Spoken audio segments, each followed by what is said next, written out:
Hey, it's Tino, and I just talk. Today I'm going to be talking about how do you know when you've outgrown something? I feel like there's been so many stages in my life where I've outgrown something big. I feel like it's, I feel like every single year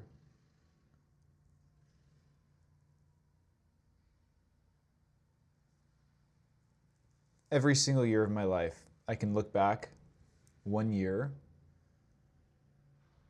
and see how much has changed in myself and in what I do. I think the biggest I think the biggest amount of change that I started going through was in my early 20s when when I was really fucking struggling in life and just my enjoyment of life and me being in my head, me not being able to enjoy myself, um, anxiousness. And I feel like I distinctly remember I was so in my head about a few things, one of which being dating. And I distinctly remember, I used to have this idea that therapy was for fucking losers, or especially if you're a guy, therapy is like, you don't do that. You don't do therapy if you're a guy. And I remember I started listening to this guy named David Tien. And he was like, he getting introduced to his podcasts was probably the most pivotal thing in my life. Because I felt like, at the time, I just had this constant gnawing at me, this anxiousness and this disturbance inside of me that no matter what I did, no matter what I accomplished, no matter who I saw in a dating perspective, I felt so fucking empty and lost inside. So empty and so lost. And the reason I think David Tien was so pivotal to me was because, his whole mantra was masculine psychology. But it's funny because the journey, I listened to him over the years because I think he had a podcast every Wednesday. And I remember on Wednesdays, I would wait for the Wednesdays and I'd listen to the podcast on the way to work. And over the years, I noticed his whole style changing because he was changing, because he was outgrowing his old self. And I feel like that paralleled my journey because, I think a lot of his early content was geared around, anxiousness in the dating realm for men specifically. And as he started to, I think, like, as he matured, he's older than me, but as he matured and started seeing life for what it was, he stopped making it about that. And he actually even had a full switch of his podcast. It went from masculine psychology or psychology for, masculine psychology for the intelligent man or whatever, to like something about inner happiness that had nothing to do with dating, nothing at all. And it mirrors exactly my life, when I started going to therapy. And truly, I think this was something for a long time that I had a lot of shame about. And 1 year ago, I would never post a video to YouTube about it. but I feel so much less shame about it because it's who I was and it's who I am, and that's part of me. That's part of my history. But I remember I went to therapy partially because uh, I was feeling so anxious in my life, but also because I wanted to be more attractive. I did. And the specific therapeutic modality that I chose is called internal family systems. And I think a lot of people get it mixed up with family systems, but it's called internal family systems because in your family, it's a system of people. How does a system of people interact with one another? Okay, but what about one level deeper? What's a level deeper? What's more atomic? What's a greater atomicity than just the family? It's the individual. And and what IFS, internal family systems, says is if you or each individual is a part of a family system, but they also have an internal family system. They have a multitude of parts and subpersonalities inside of them. It's why it's why a part of you might want to go out and party, and why another part of you wants to stay in and go to sleep so that you could do something the next day. Or why a part of you is pissed off at someone in your life, and another part of you loves them and has a lot of compassion for them. It breaks you down. It decomposes you from a monolithic creature into a person with a family of subpersonalities. Some are polarized and at conflict with each other. Others are deeply exiled and hold tremendous pain and shame and fuel a lot of compensatory mechanisms in your body, a lot of compensatory behaviors in your life. And the whole point of internal family systems is to recenter yourself into your unbreakable and unshakable inner self, or just self, capital S self. Because you have all your parts that have all their desires, and they have all of their agendas, and they have their pains, and they have their burdens, they have their exasperations, they have their excitements and and feelings of worthlessness. But what the internal family systems model says is every person has an unbreakable core self. And the attributes of the core self are, they call it the 8 C's and the 5 P's. Your core self is compassionate. It's curious. It's courageous. It's confident. It's curious. It's connected to yourself and to those around you. It's calm. I think that was 8. And then the 5 P's are your core self is patient. It's persistent. It's present. And David Tien has a full podcast on just what presence is. Presence, not like a birthday present. So I think I said playful, patient, persistent, present, and last one has perspective.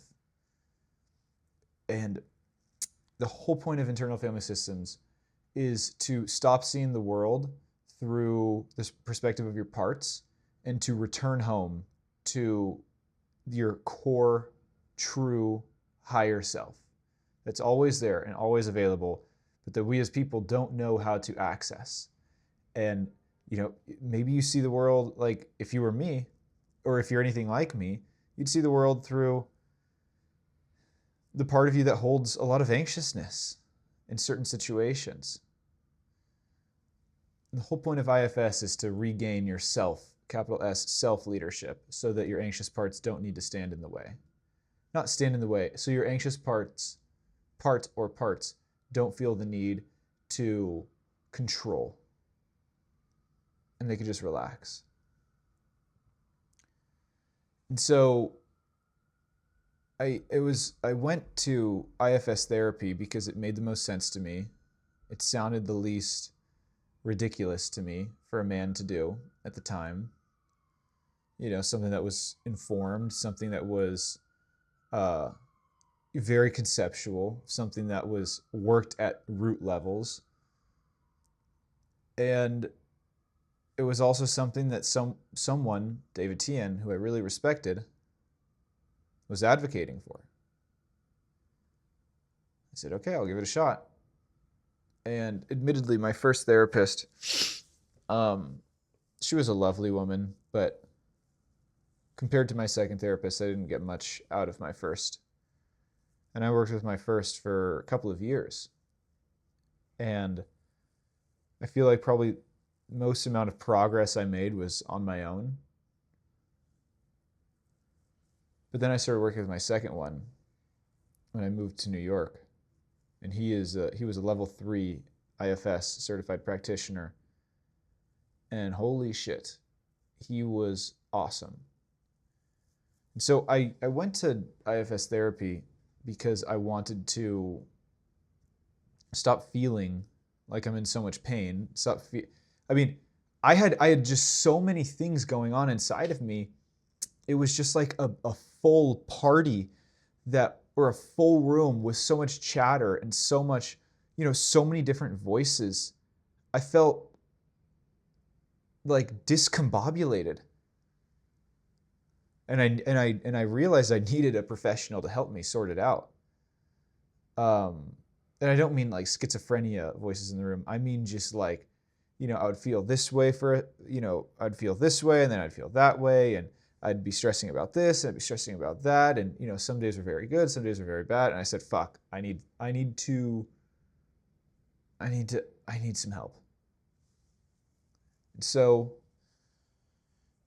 a big part of it was a part of me had an agenda with a very positive intent, and it said, we can ease the pain, and we can finally be enough. We can finally not be so fucking worthless.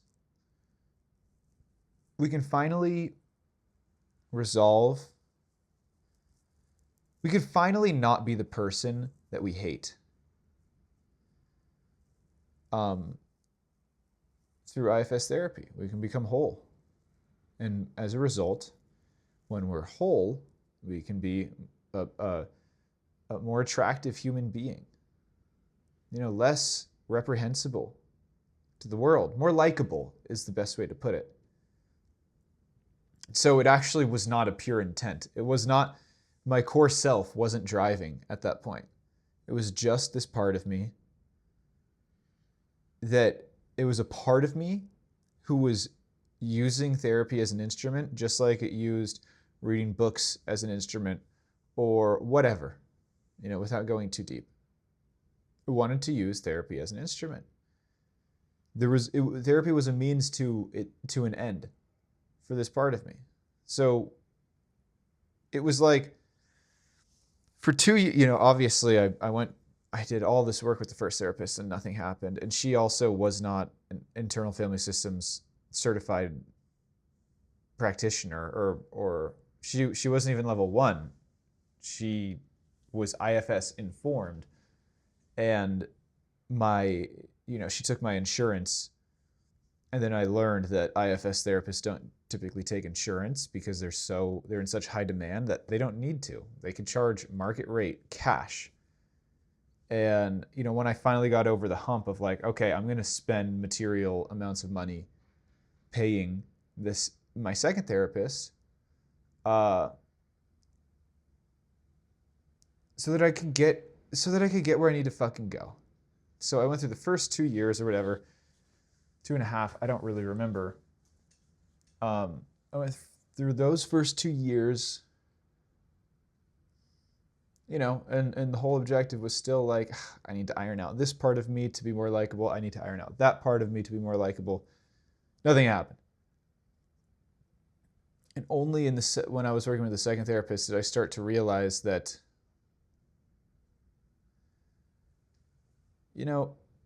maybe this whole agenda is a part in and of itself. And it's so difficult to bring awareness to your parts. I think that's the hardest thing. And I think it takes years to become at least half decent. And I'm no expert, and I'm not saying I'm an expert, but I know my system pretty fucking well. And I have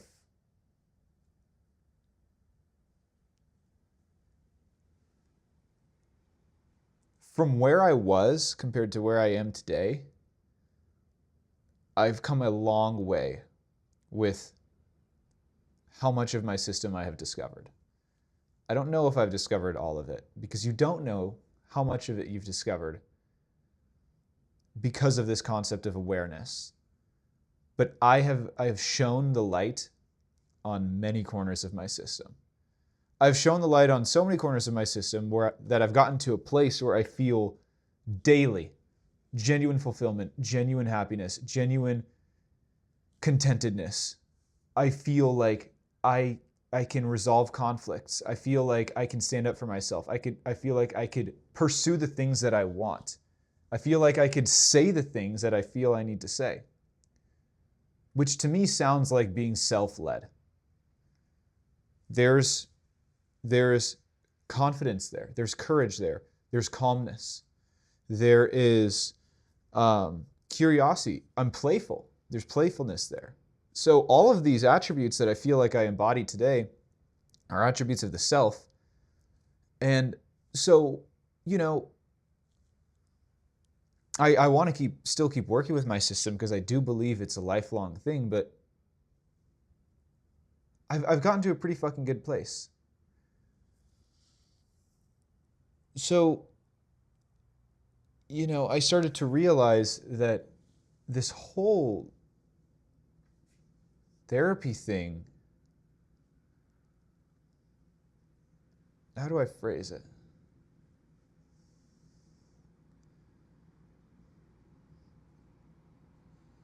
It was like, therapy was like a Trojan horse for me.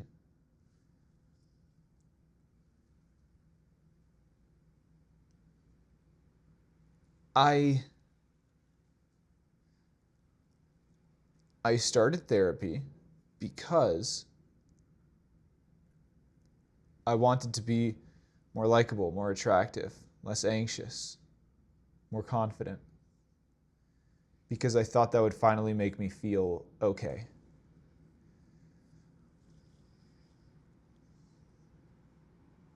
And that was a part of me trying to facilitate that for a deeper part of me that was in unbearable pain and had immense burdens.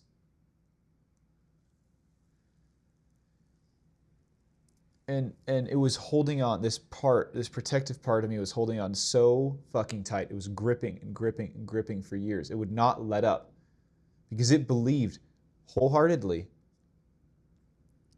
that it had the answer. It had the answer to cure this pain, whatever it was that I was feeling. And it was not going to give up, and it was not going to take no, and it was unwilling to budge even a little bit for so long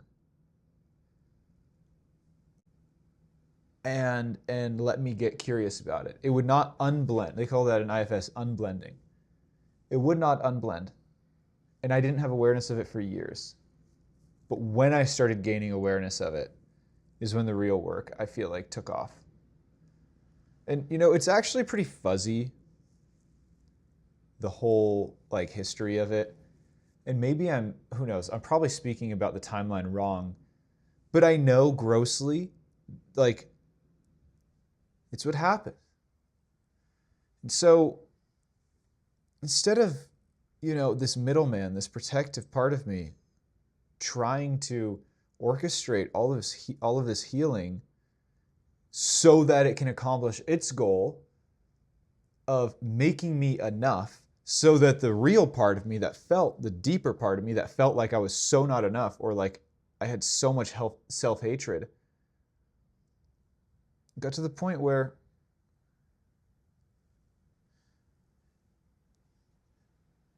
my system started to realize that the middleman, the whole agenda was wrong to begin with. The pretense was that if I if I can just be enough, then I would stop feeling this whole pain, like all this pain. And I will feel enough by getting these things done. But it was a wrong pretense. The pretense is now meeting the part of me that truly feels tremendous self-hatred, or having met the part of me that feels this worthlessness, and just being with it, not having an agenda. For the first time, not running from that feeling. Maybe for the first time in 27 years, or at the time, I think 26 or whatever, for the first time processing it.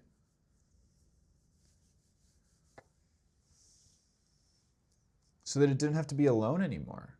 And there didn't have to be this compensatory mechanism to try to make me feel better. Even though it was incredibly well-intentioned, maybe I could be with that part of me that has the capacity to feel those negative emotions. And maybe even identify that that deeper part of me holds these burdens that were shaping my worldview. And I still have exiled parts of me that shape my worldview. I mean, there's one that I've been working with for months now. But at least, I'm just giving a history here. And so my therapist and I worked together for the second one. We worked together from January 2024 to September 2025. And we made a lot of progress together. We made a lot of progress together. And I'm smiling because it was truly, when I reflect on it, it's really remarkable what was done. I feel more me.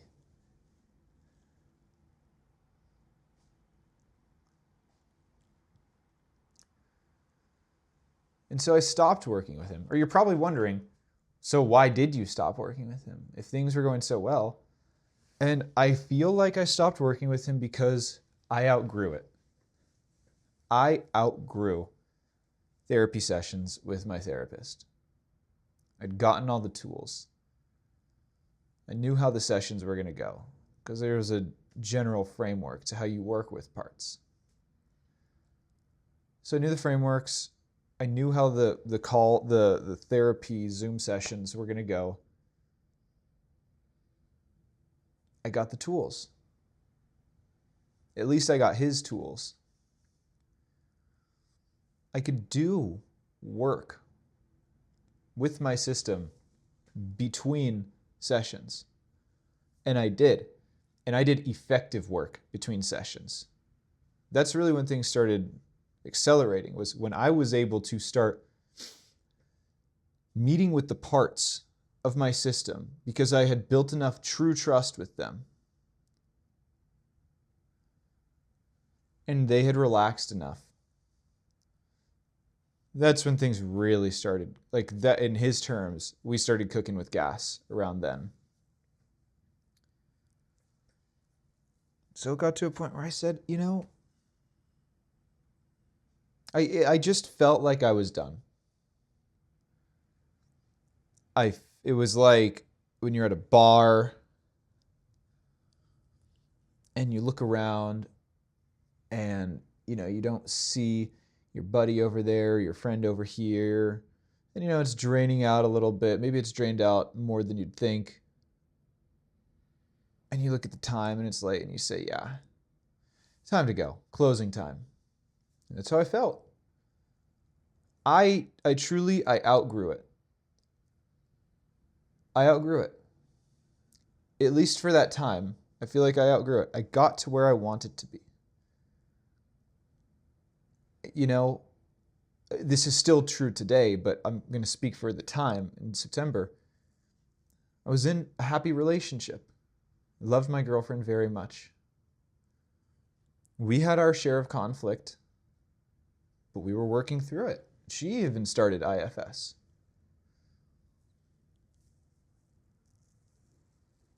our intimacy, not in the physical sense, grew. If you guys are interested in IFS, especially from this this intimacy perspective, you got to check out You Are the One You've Been Waiting For by Richard Schwartz. Fucking phenomenal book. Phenomenal.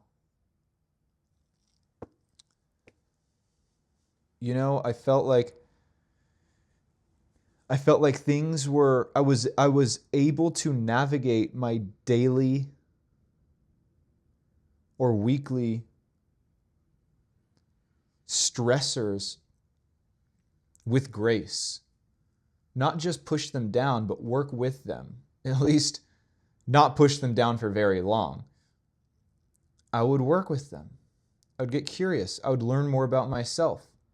I would learn about my deepest fears. I'd learn about my deepest exiled feelings and burdens without my therapist. So I got the tools. You know, but now I'm at a time in my life where I'm not opposed to doing a session with an IFS therapist here and there. I actually would have really considered hiring one to help me work with this very, very, very, very, very deeply exiled part of me that I've been working with. Like, this part of me holds tremendous self-doubt and self-hatred. Tremendous. Like, every part that I mentioned before was a lot of worthlessness. But it's been difficult. But like I said, I gained the awareness of it. And this was, I'm like, this is after like 4 or 5 years of starting to at least try to build awareness of my system. So the journey goes on, for sure. And I'm aware of when this part comes up.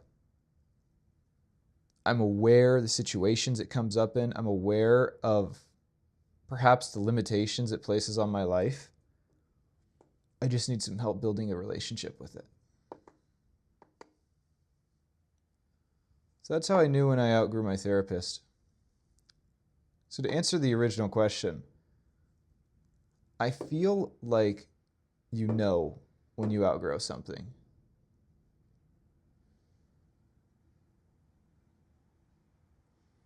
I feel like you know when you outgrow something. And I believe that's especially true where if you get months down the line, you can look back and say, yeah, that was a good idea.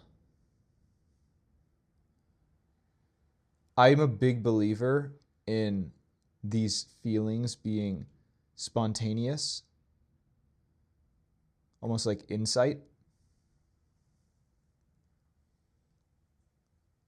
By these feelings, I mean feelings like knowing you've outgrown something. I believe deeply that if you are in touch with your body from a somatic perspective, which internal family systems really emphasizes, you will be able to parse your thoughts and know deep down your true desire or your true sentiment. And if it's very unclear, then that is your true sentiment. And you're not ready. You're not ready to depart from whatever it is that you feel or you're questioning if you've outgrown.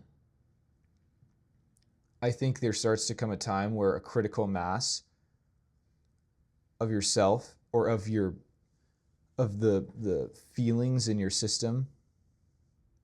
I believe there comes a time when there's a critical mass of the feelings in your system feeling ready. I don't think it's binary, but I think there comes a time when you say, yeah, there's a part of me that feels reluctant for this reason. There's another part of me that feels reluctant for that reason. But I'm ready. So that was where I wanted to take today's video. I hope you enjoyed it. If you did, subscribe. It would mean a lot to me. And like the video. That's it. I'm looking at this key light that I have because I feel like the orange, the setting's called night light. I hope that the night light setting is okay considering this like massive gray, overcast, cool lighting. We'll see. Anyway, hope you enjoyed, and I will see you guys next time.